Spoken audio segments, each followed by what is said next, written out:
Hello मेरे प्यारे दोस्तों, मैं आपका दोस्त सतीश कुमार अपने YouTube channel YT Satish zone पर आप सभी का स्वागत करता हूं। आज मैं आपसे एक गंभीर विषय पर बात करने वाला हूं, भारत में लगातार बढ़ती नाव दुर्घटनाओं के बारे में। इस वीडियो में हम विस्तार से जानेंगे देश में हुई उन प्रमुख नाव दुर्घटनाओं के बारे में जिन्होंने पूरे देश को झकझोर कर रख दिया। आखिर भारत में नाव हादसे क्यों बढ़ रहे हैं? इन दर्दनाक हादसों के असली जिम्मेदार आखिर कौन हैं? भविष्य में ऐसी घटनाओं को रोकने के लिए कौन कौन से कदम उठाने की ज़रूरत है, और वीडियो के अंत में हम जानेंगे कि इस वीडियो को बनाने का मेरा उद्देश्य और निष्कर्ष क्या है। यह विषय बेहद संवेदनशील और गंभीर है, इसलिए इस वीडियो का उद्देश्य किसी की भावनाओं को ठेस पहुंचाना नहीं है, बल्कि जागरूकता फैलाना है ताकि भविष्य में ऐसी दुखद घटनाओं को रोका जा सके। इसी दिशा में मेरा ये एक प्रयास है। भारत में पिछले कुछ वर्षों में नाव और बोट हादसों की घटनाएं लगातार बढ़ती जा रही हैं। किसी धार्मिक स्थलों पर श्रद्धालुओं से भरी नाव पलट जाती है, तो कभी पर्यटन स्थलों पर क्रूज या हाउस बोट हादसे का शिकार हो जाती है। आइए ऐसी ही कुछ सच्ची घटनाओं के बारे में जानते हैं। हाल ही में 30 अप्रैल 2026 को मध्य प्रदेश के जबलपुर में नर्मदा नदी पर बने बरगी डैम में एक टूरिस्ट क्रूज तेज आंधी और खराब मौसम के बीच हादसे का शिकार हो गया। इस दर्दनाक हादसे में 13 लोगों की मौत हो गई, जिसके कारण कई परिवार हमेशा के लिए उजड़ गए। बचे हुए लोगों ने आरोप लगाया कि सुरक्षा बेहद कमजोर थी और समय पर लाइफ जैकेट उपलब्ध नहीं कराई गई। कुछ लाइफ जैकेट तो लॉक थीं या ऐसी जगह रखी गई थीं जहां जरूरत पड़ने पर तुरंत पहुंचना संभव ही नहीं था।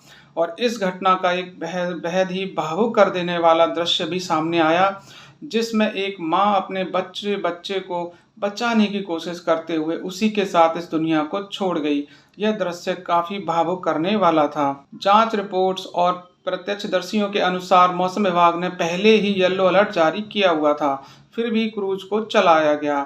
लेकिन सबसे बड़ा सवाल आज भी वही है, क्या यह सिर्फ प्राकृतिक आपदा थी या फिर सुरक्षा व्यवस्था में गंभीर लापरवाही का परिणाम? बरगी बांध हादसे में हुई कार्यवाही।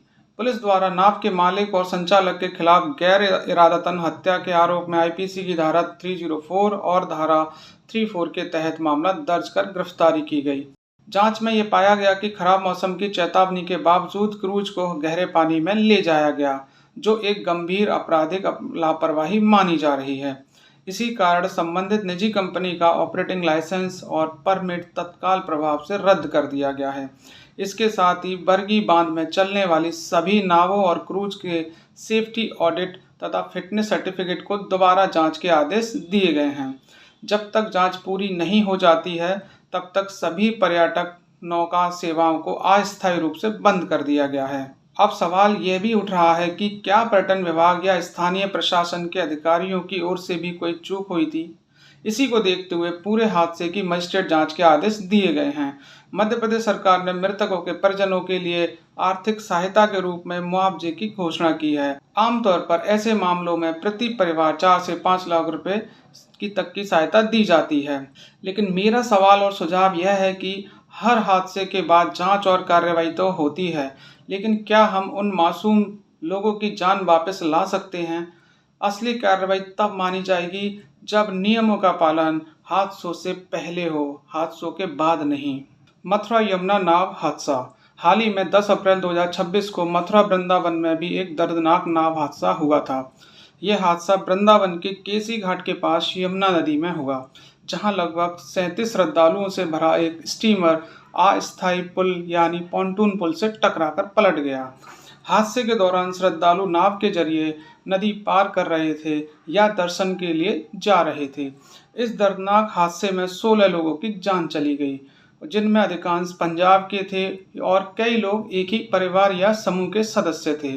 आइए इस हादसे के प्रमुख कारण समझते हैं। नाव में क्षमता से अधिक भार या ओवरलोडिंग होना। नाव की क्षमता मुश्किल से 15 से 20 लोगों की थी, लेकिन उस पर लगभग 37 से 38 लोग सवार थे।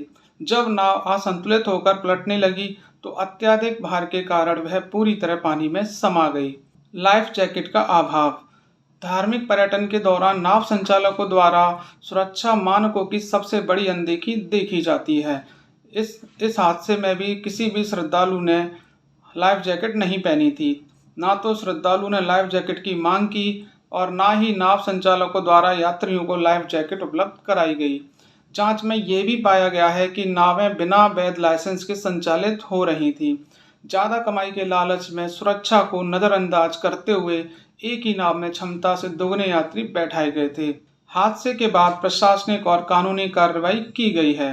नाव चलाने वाले और नाव मालिक के खिलाफ लापरवाही से मौत का मामला दर्ज कर गिरफ्तारी की गई है। जिला प्रशासन से घटना के तुरंत बाद बिना रजिस्ट्रेशन वाली सभी नावों के संचालन पर रोक लगा दी है और सभी घाटों पर पुलिस की तैनाती अनिवार्य कर दी गई है। जांच रिपोर्ट में स्पष्ट रूप से मानवीय भूल और प्रशासनिक ढिलाई को हादसे की मुख्य वजह माना गया है। इस घटना पर मेरे कुछ महत्वपूर्ण विचार। आस्था के साथ सुरक्षा क्यों नहीं? श्रद्धालु अक्सर भगवान के भरोसे नाव पर चढ़ जाते हैं, लेकिन सुरक्षा के प्रति जागरूक होना भी हमारी ही जिम्मेदारी है। दोष किसका है? क्या सिर्फ उस नाव चालक का जिसने पैसे के लालच में ज़्यादा लोग बिठाए, या उस प्रशासन का जिसने घाट पर कोई सख्ती चेकिंग नहीं की, या फिर कहीं ना कहीं हमारा भी, जो ये जानते हुए भी कि नाव पूरी तरह भरी हुई है, अपनी जान जोखिम में डालकर उस पर सवार हो गए। और सबसे बड़ी बात, हमने अपनी सुरक्षा के लिए नाव चालक से लाइफ जैकेट तक की मांग नहीं की। सच कहूँ तो हमें समझने की ज़रूरत है कि मथुरा की यमुना में डूबी वो 16 जानें चीख चीख कर कह रही हैं, आस्था अंधी हो सकती है, लेकिन सुरक्षा के नियम कभी अंधे नहीं हो सकते। इसलिए सुरक्षा के नियमों का पालन हमेशा करें। केरल नाव हादसा।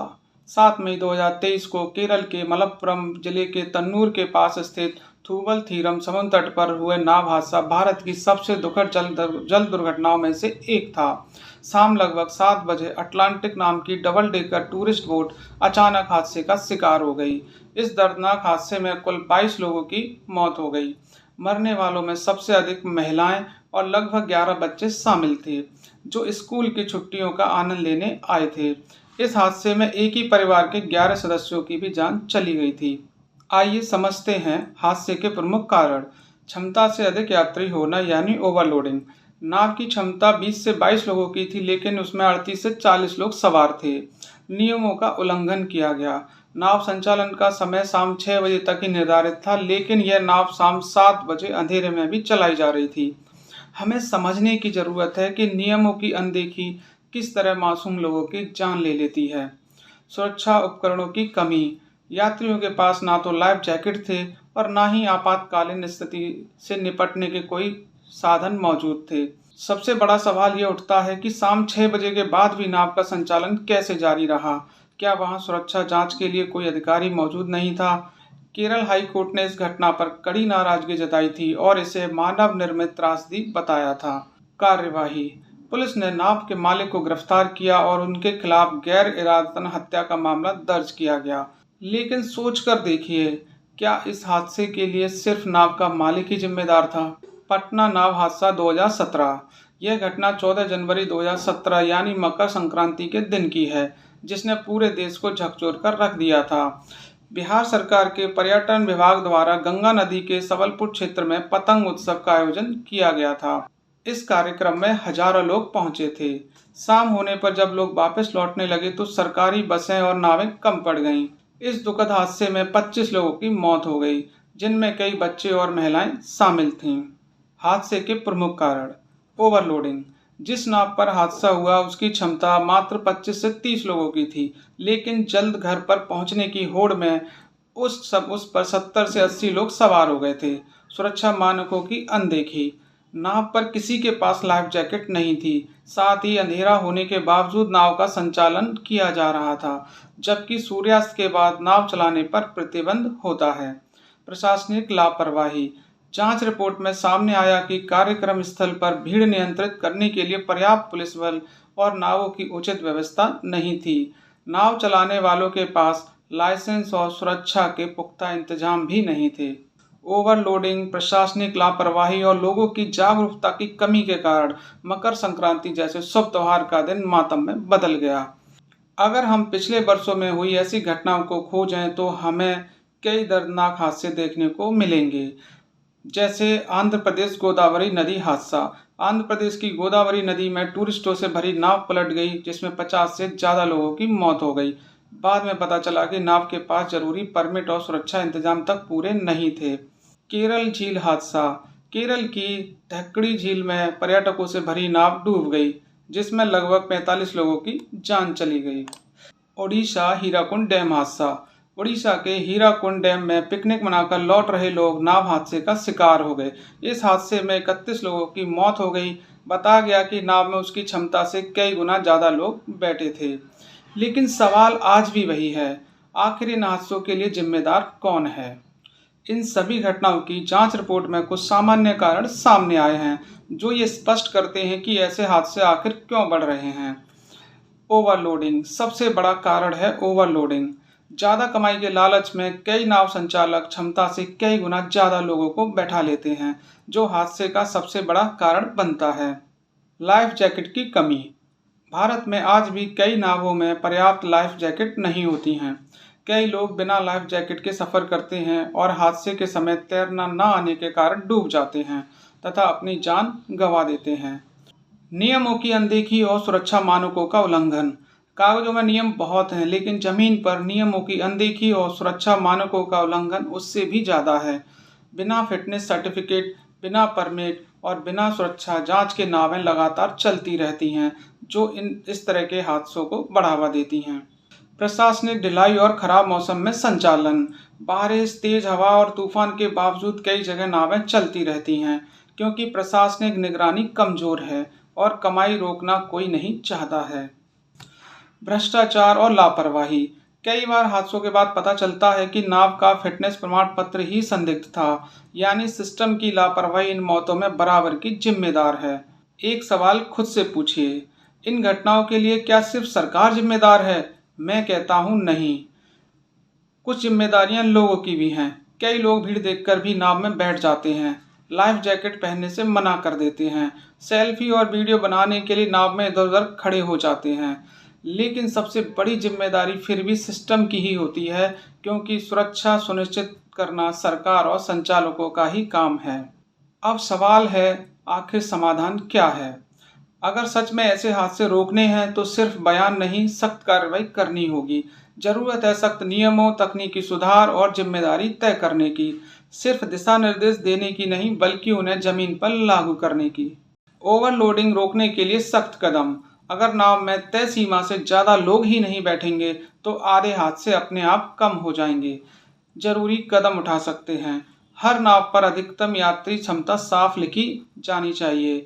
घाटों पर पैसेंजर काउंटिंग सिस्टम लगाने चाहिए। ओवरलोडिंग करने पर भारी जुर्माना, लाइसेंस रद्द और आपराधिक मामला दर्ज होना चाहिए। त्योहारों और पर्यटन सीजन में अतिरिक्त निगरानी बढ़ानी चाहिए। सीसीटीवी और ड्रोन मॉनिटरिंग भी की जा सकती है।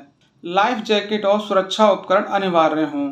हर यात्री के लिए प्रमाणित लाइफ जैकेट अनिवार्य हो। बिना लाइफ जैकेट के यात्री बैठाने पर भारी जुर्माना और जेल का प्रावधान हो। जो यात्री लाइफ जैकेट पहनने से मना करें, उन्हें नाव में ना बैठाया जाए। यात्रा शुरू होने से पहले 2 मिनट की सेफ्टी ब्रीफिंग देनी चाहिए। सुरक्षा मानकों और नियमों का सख्ती से पालन। सुरक्षा नियम कागजों में नहीं, जमीन पर दिखाई देने चाहिए। हर नाव का फिटनेस सर्टिफिकेट, इंश्योरेंस, रजिस्ट्रेशन और परमिट ऑनलाइन वेरीफाइड होना चाहिए। हर 6 महीने में टेक्निकल इंस्पेक्शन हो।